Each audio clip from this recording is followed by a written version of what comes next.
everyone, I'm heidiroro and welcome back to my channel. I got February's Boxy Charm, so let's get into it. This month's Boxy Charm is all about the Galaxy Glow. Here is a sneak peek of all the products. First, I'm going to use this Ofra Cosmetics blush in Godet, and I'm popping it into the mini palette. And also in the box is the Trio Brush Set from Crown Pro. This set is sold for $29.99, and wow, these bristles are incredibly soft. I'm going to start by applying this blush all over my lids with this shader brush. This blush goes for $12, and personally I really liked it as an eyeshadow.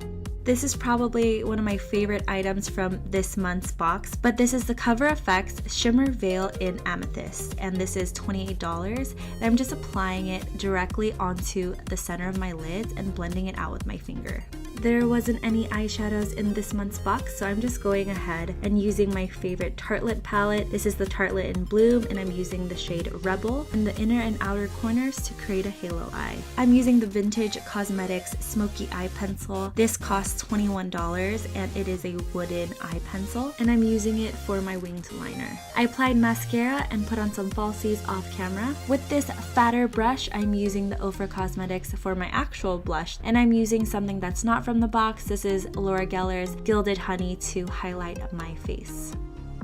You guys know how dry my lips are, so I was really excited to try this product out. This is the X-Faux Lips Plumping Lip Exfoliator from Pure, and I'm just applying it and I'm rubbing it off with my fingers and then wiping it off with a makeup wipe.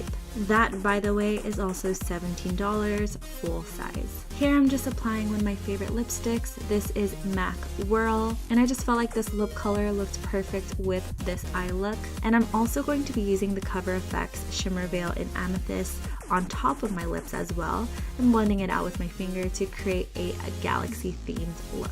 Last but not least, I'm setting my face with MAC Fix Plus. I hope you liked this month's Boxy Charm try on. If you did, give it a thumbs up, comment down below on what you'd like to see next, and subscribe so you join the family. Thanks for watching. Bye!